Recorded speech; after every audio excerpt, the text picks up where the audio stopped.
जय जगन्नाथ बंधुगण मु ज्योतिर्विद इंजीनियर दीप्तिरंजन पंडा मोर ज्योतिष शास्त्र भित्तिक चैनल कुंडली भविष्यत आपण मानू स्वागत और अभिनंदन जनाऊँगी।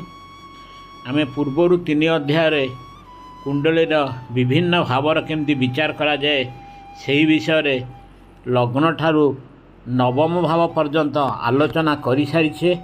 आज अवशिष्ट 3टी भाव आलोचना करिबा, दशम भाव और एकादश भाव और द्वादश भाव। दशम भाव जहाँ को आम कर्मस्थान कही था, यार कारक ग्रह हेले कर्मस्थान कारक ग्रह बुध, बृहस्पति, रवि, शनि। आउ दशम स्थान आम कौन कौन जानीपारू आमर यह कर्मस्थान कहती। एथुर आम जीविका आमर बेपार तापर आमर वृत्ति बा परामर्शदाता वृत्ति ये सब विषय आम जानीपारू। कर्म को श्रीकृष्ण गीतार सब कहते कर्म ही सबुठारु बड़ जिनस। कर्म ठीक भाव संपादन कले सबू जिनस आपे आपे ठीक हो। तेणु कर्मस्थान हूँ सबुठारु गोटे महत्वपूर्ण स्थान। आउ दशम भाव आम शरीर जो रोग कौन जाना, गोड़ रिलेटेड जेतक रोग आम दशम भाव जापर। बर्तमान दशम भाव केते गुड़े सूत्र, जदि दशम स्थान अधिपति बली होते, बली माने तांगर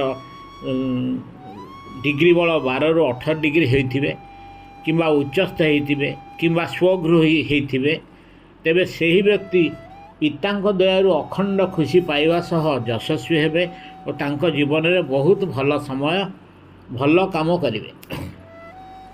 सेमती जदि दशम से दुर्बल थे 0 ରୁ 2 डिग्री बा 28 ରୁ 30 डिग्री बा नीचस्थ, तेरे सही व्यक्ति कौन सी काम कला बेले विभिन्न बाधार सम्मुखीन हेबे। जदि व्यक्तिर कुंडली रे राहु केन्द्रस्थ व त्रिकोण रे तेबे सही व्यक्ति धार्मिक कार्य निजक नियोजित करेंगे और सही व्यक्ति मेधावी सहित धार्मिक हेबे।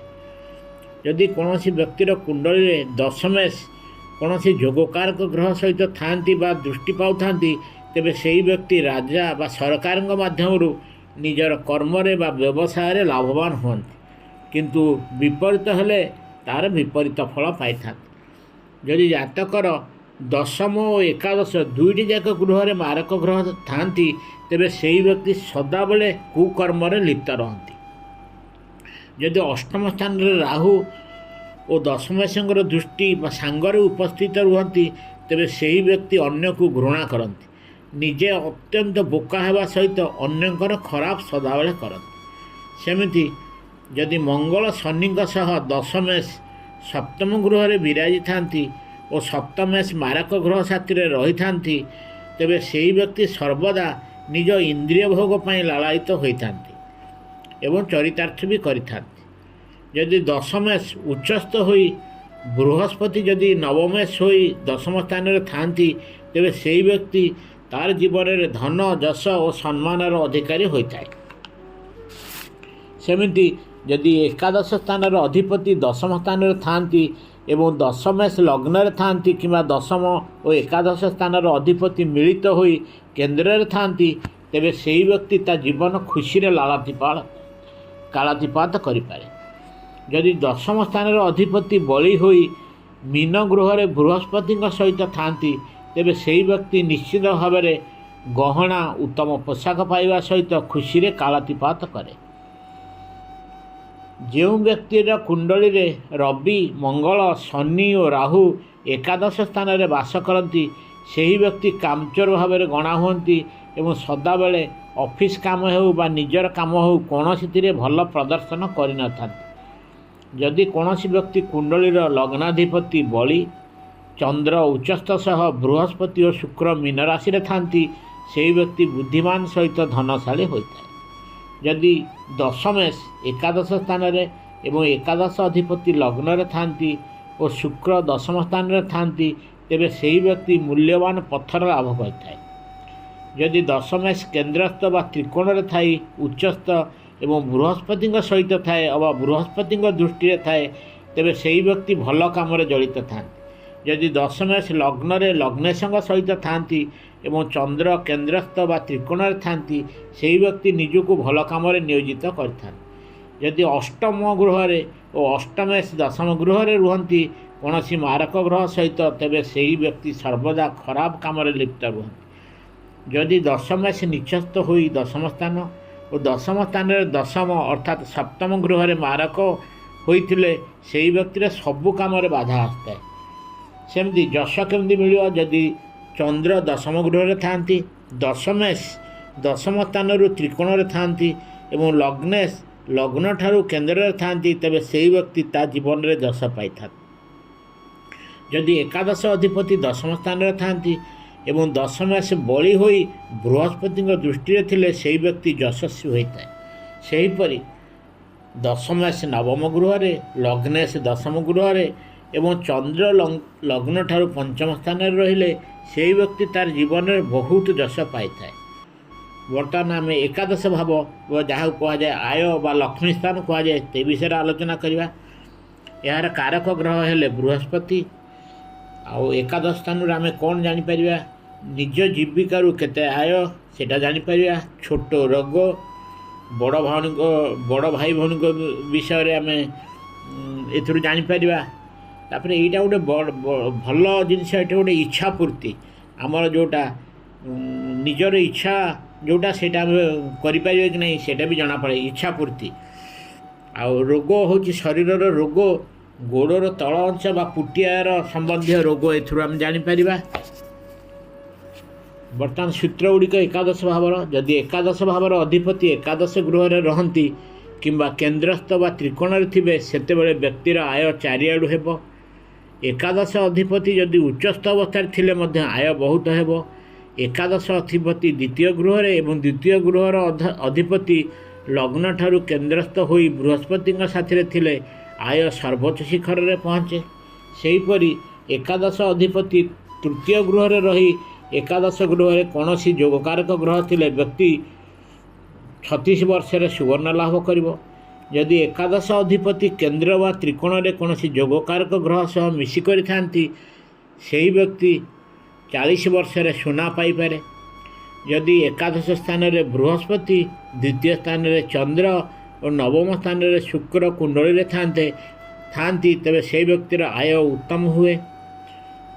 ଯଦି ବୃହସ୍ପତି, ବୁଧ, ଚନ୍ଦ୍ର ଏକତ୍ର ଏକାଦଶ ଗୃହ ଅର୍ଥାତ୍ ନବମ ଗୃହରେ ଥାନ୍ତି ସେହି ବ୍ୟକ୍ତି ଧନ, ଶସ୍ୟ, ଭାଗ୍ୟବାନ ସହିତ ହୀରା ଓ ଅଳଙ୍କାର ପ୍ରାପ୍ତ କରିବେ।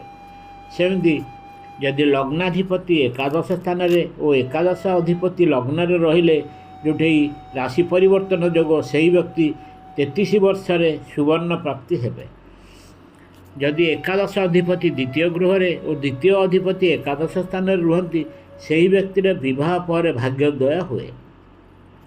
ଯଦି ଏକାଦଶ ଅଧିପତି ତୃତୀୟ ଗୃହରେ ଓ ତୃତୀୟ ଅଧିପତି ଏକାଦଶ ଗୃହରେ ତେବେ ସେହି ବ୍ୟକ୍ତି ନିଜର ବଡ଼ ଭାଇ ଭଉଣୀଙ୍କ ମାଧ୍ୟମରେ ଲାଭବାନ ହୋଇଥାଏ।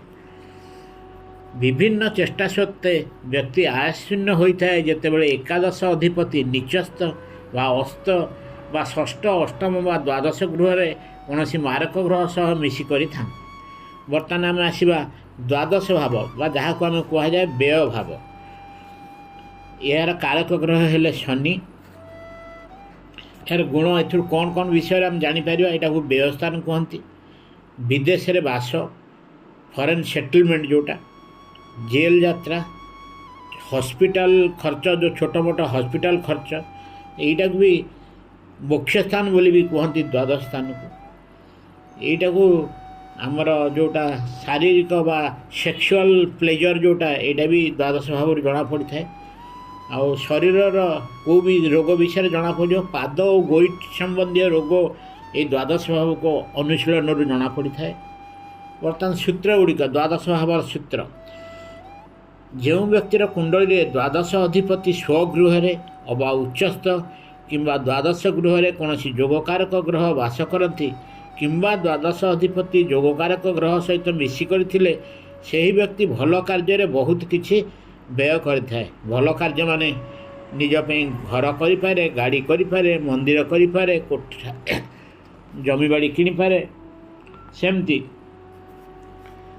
यदि चंद्र जन्मकुंडली एवं नवांश कुंडली रे द्वादश ग्रह सह उच्चस्थ होइथिबे किंबा स्वगृही होइथिबे किंबा लग्न रे एकादश नवम व पंचम स्थान रे रहिले सेही व्यक्ति भल गृह, दामी वस्त्र और सुना अलंकार मालिक हेबे। सेमिति द्वादश अधिपति षष्ठ अष्टम गृह रे अबा शत्रुर गृह रे अबा निचस्थ तेबे सेही व्यक्ति स्त्री सुखरु वंचित होता है, अर्थ व्यय अजथार करिथाए और सबु खुशीरु वंचित होता है। यदि व्यक्तिर कुंडली रे राहु, मंगल, शनि और रवि द्वादश स्थान रे एकत्र रही थांती तेबे सेही व्यक्ति नरकगामी हेबा सुनिश्चित। सेहीपरि कुंडली रे द्वादश अधिपति यदि रविंग सहित एकत्र रही थांती तेबे व्यक्तिर नरकगामी होता है। यदि द्वादश स्थान रे जोगकारक ग्रह थांती एवं द्वादश अधिपति उच्चस्थ किंबा द्वादश अधिपति कौन जोगकारक ग्रह सहित किंबा जोगकारक ग्रहर दृष्टि रे थांती तेबे सेही व्यक्ति चिरमुक्ति व मोक्ष पाइबाकु योग्य होता है।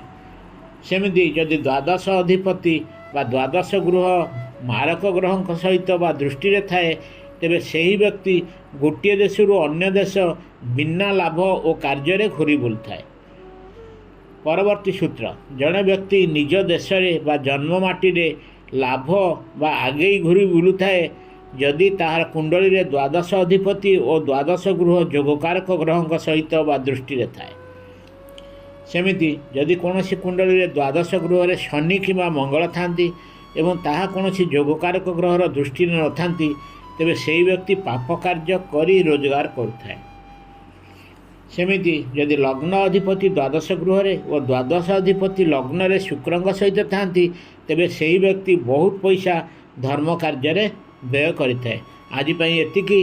यदि आपन को ए वीडियोटी भल लगी थाए तेबे यह को सब्सक्राइब करि नथिले सब्सक्राइब करिवे एवं भल लगी लाइक करिया को अनुरोध एवं बहुल मात्रा रे शेयर करिवे।